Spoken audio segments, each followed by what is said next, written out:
At her own anniversary party, surrounded by diamonds, champagne, and people who once whispered behind her back, Elena Sterling was called a charity case by her billionaire husband's mistress. The room froze. Her husband? He said nothing. He just sipped his drink. And Elena? She didn't flinch. She didn't cry. She simply smiled and walked out. But that wasn't surrender. That was strategy. Because 3 months later, that same mistress was on her knees, trembling, begging. And what Elena did next? It didn't involve screaming. It didn't involve revenge. It was colder, smarter, and it shattered everything they thought they knew about the woman they once tried to humiliate. Even the man who believed he owned her watched her rise with a silence that tasted a lot like regret.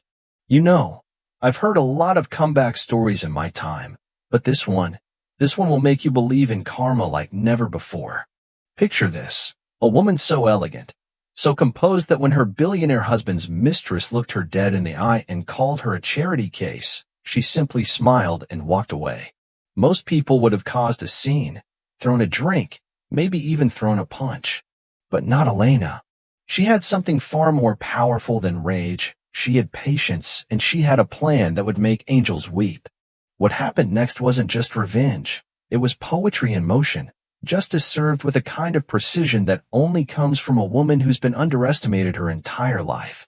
3 months after that humiliation, the same woman who thought she could steal her life was literally on her knees begging. And Elena became the kind of woman that makes billionaires realize they never deserved her in the first place. If you're the kind of person who believes that quiet strength can move mountains, who gets chills when the underdog doesn't just win but absolutely transforms the game, then you need to stay with me for this story. Hit that like button right now, because what you're about to hear will restore your faith in cosmic justice. And trust me, you're going to want to subscribe for more stories like this. Stories where the good guys don't just finish first. They completely rewrite what winning looks like. This isn't just about a woman getting back at her cheating husband. This is about discovering that sometimes the greatest gift someone can give you is showing you exactly who you are when you stop trying to be who they want you to be. Let me tell you about Elena Sterling and how she learned that sometimes the most beautiful cages are the ones we don't even realize we're trapped in. At 32, Elena was living what most people would call the American dream, married to Grant Sterling, a tech billionaire whose name appeared on Forbes lists and whose handshake could change stock prices.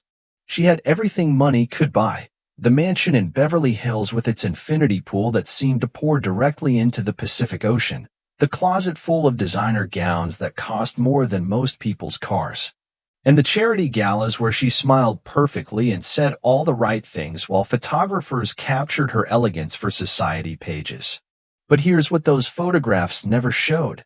The way Elena would stand at her bedroom window every morning, looking out at that perfect view, feeling like she was watching her life happen to someone else. 8 years of marriage had taught her to be the perfect accessory to Grant's success. She learned to laugh at his jokes even when they weren't funny, to nod thoughtfully when he explained business deals she could have understood better than him if he'd ever bothered to ask, and to always look stunning without ever outshining him. The irony was crushing. Elena had been brilliant before Grant, a software engineer with her own patents, her own dreams, her own fire. But love, or what she thought was love, had convinced her to step back, to support his vision instead of building her own. She told herself she was choosing family over career, choosing partnership over ambition. What she didn't realize was that she was choosing invisibility over existence. The cracks in their perfect life started small, the way cracks always do. Grant began working later, coming home with the scent of unfamiliar perfume clinging to his shirts. His phone, once carelessly left on countertops, became permanently attached to his hand, face down and silent. The man who used to ask about her day, who once cared about her work with underprivileged kids through her art therapy program, began looking through her as if she were made of glass. Elena told herself it was just stress from his latest business venture. She made excuses the way women in love do, weaving elaborate stories to protect her heart from truths it wasn't ready to face. She threw herself deeper into her charity work, spending her days with kids who saw her not as Grant Sterling's wife, but as Miss Elena, the lady who taught them that broken things could become beautiful when you knew how to put the pieces back together. She had no idea she was about to learn that lesson firsthand in the most devastating way possible. Their 8th wedding anniversary was supposed to be a celebration of forever. Elena had spent weeks planning the perfect party, transforming their home into something that belonged in a fairy tale. 200 of the city's most influential people would witness their enduring love story. Or at least that's what Elena believed she was orchestrating. She had designed her own gown for the occasion, a stunning emerald creation that complemented her skin like it was made by angels. Every detail was perfect, from the champagne selection to the string quartet playing their wedding song. But fairy tales, as Elena was about to learn, sometimes have wolves disguised as princes. Grant arrived an hour late to his own anniversary party, his tie askew and his attention somewhere else entirely. The man who once couldn't take his eyes off her barely glanced her way, offering a distracted kiss on the cheek before disappearing into the crowd of guests. Elena felt that familiar sting of invisibility, but she pushed it down, playing the gracious hostess while her heart quietly broke. That's when she noticed Ava Beaumont moving through the party like she owned it, platinum blonde hair catching the light, designer dress hugging curves that screamed expensive maintenance. At 26, she possessed that particular brand of confidence that comes from knowing you're the most beautiful woman in any room. Grant introduced her as his invaluable business consultant, but Elena wasn't blind. She saw the way his hand lingered on Ava's back, the way his laugh became genuine when she spoke, the way he looked at her like she was the only person who mattered. The breaking point came when Elena decided to do what any wife would do: introduce herself to the woman who was clearly important to her husband. She found Ava in the powder room, touching up lipstick that was already perfect, and extended her hand with the grace she'd perfected over 8 years of high society events. "Hi, I'm Elena Sterling. I don't think we've been properly introduced." Ava turned, looked Elena up and down like she was evaluating merchandise, and delivered the words that would change everything. "Oh, you're the charity case Grant rescued from obscurity. How sweet." Her smile was sharp enough to cut glass. "Don't worry, honey. Some men need a project to feel important. But let's be honest, toys get replaced when something better comes along, and I'd say your shelf life is about up." The powder room fell silent. 3 other women pretended to be fascinated by their reflections, while Elena stood there processing the casual cruelty of someone who'd just reduced her entire existence to a temporary inconvenience. But here's what Ava didn't understand about Elena. She'd been raised by a woman who taught her that dignity was a choice and grace was a weapon. Elena smiled, genuinely smiled, and said simply, "How interesting. Well, it was lovely meeting you, Ava." Then she walked back to her own anniversary party, her head held high, while her world crumbled around her like a house of cards in a hurricane. You know what they say about rock bottom? It gives you a solid foundation to build from. Elena left that anniversary party at midnight, not in a carriage like Cinderella but in her own car, driving aimlessly through the city while tears she'd held back for hours finally fell. But here's the thing about women like Elena: they don't stay broken, they get curious. The next morning, while Grant slept off his celebration hangover, Elena made a phone call that would change everything. She hired Caleb Chin, the best private investigator money could buy, not because she wanted to catch Grant cheating. She already knew that, but because she needed to understand exactly what she was dealing with. Caleb was thorough, discreet, and within 2 weeks, he handed her a file that read like a thriller novel she never wanted to star in. The affair had been going on for 2 years, 2 years of business trips that weren't business trips, of late nights that weren't spent at the office, of Elena playing the perfect wife to a man who was already auditioning her replacement. But that wasn't the worst part. Ava Beaumont had a history: 3 previous married millionaires, all of whom had divorced their wives within a year of meeting her. She was a professional homewrecker with a business plan, and Elena was just her latest project.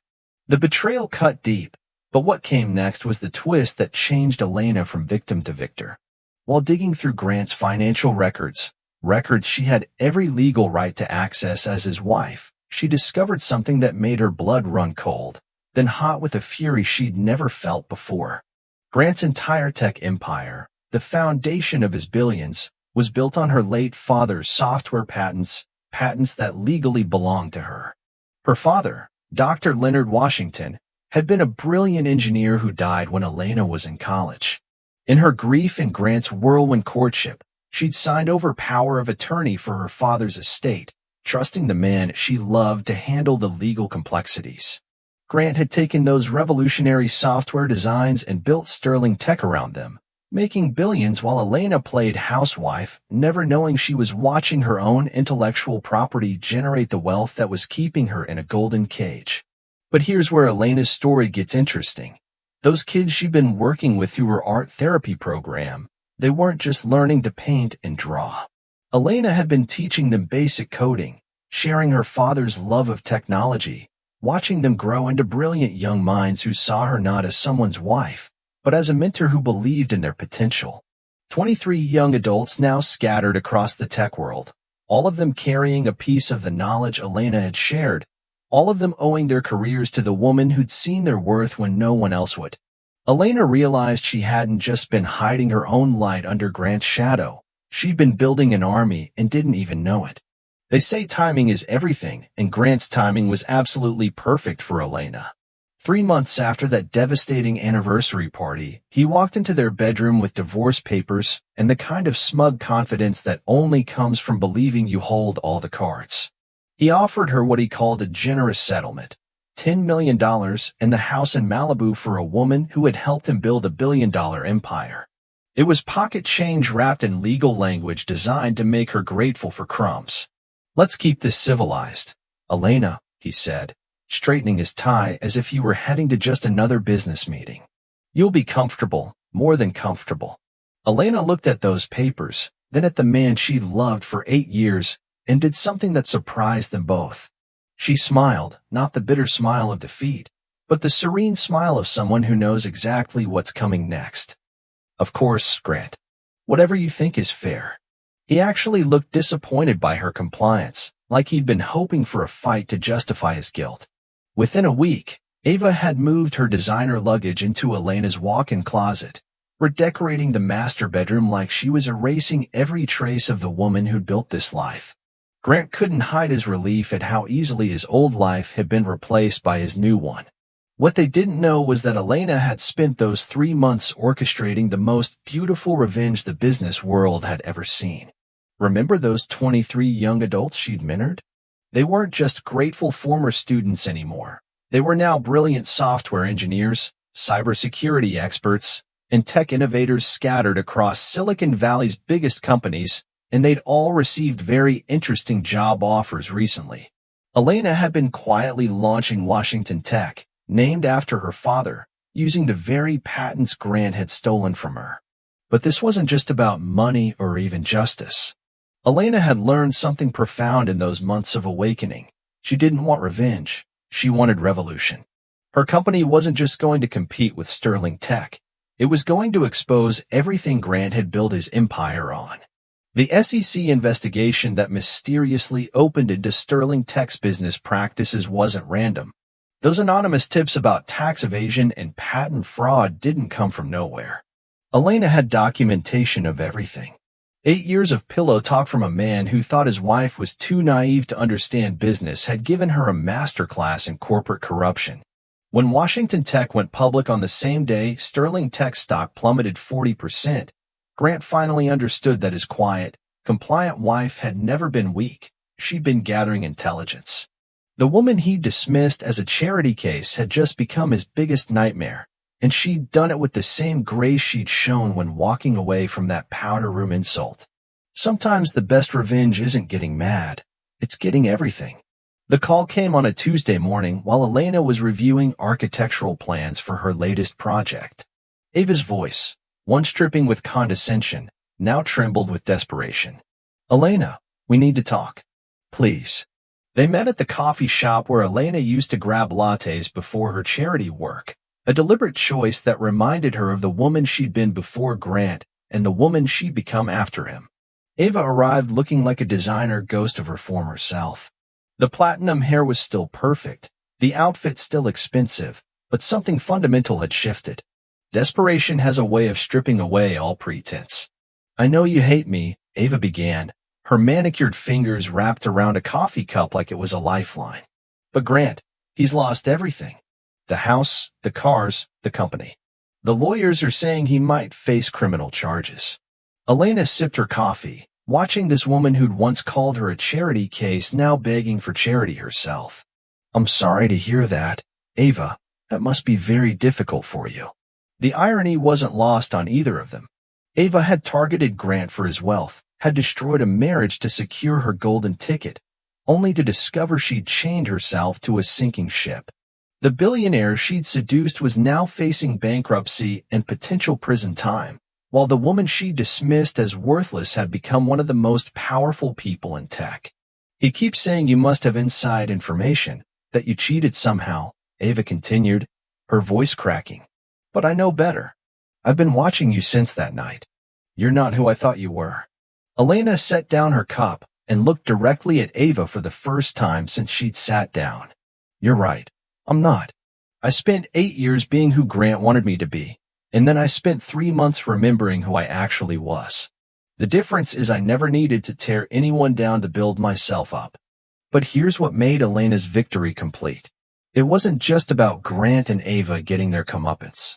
6 months later, Elena stood in the lobby of the Sterling mansion, which she'd purchased at auction for exactly $10 million, the amount Grant had offered her in the divorce settlement. But she wasn't moving back in. Instead, she was converting it into the Washington Center for Young Innovators, a state-of-the-art facility where kids from underprivileged backgrounds could learn coding, engineering, and entrepreneurship. She used to sit in that house like a ghost, unseen, unheard, reshaping herself to fit the silence he required. But now, that same house had become a sanctuary for the overlooked, the unheard, the forgotten. Not through revenge, not through bitterness, but through something far more powerful, rebirth. Elena didn't need to scream to be heard. She walked away and became the kind of woman Grant could admire from a distance, but would never again be allowed to touch. Because sometimes, life gives you a gift wrapped in cruelty. Someone shows you exactly who you are, the moment you stop shrinking to fit the version of you they need.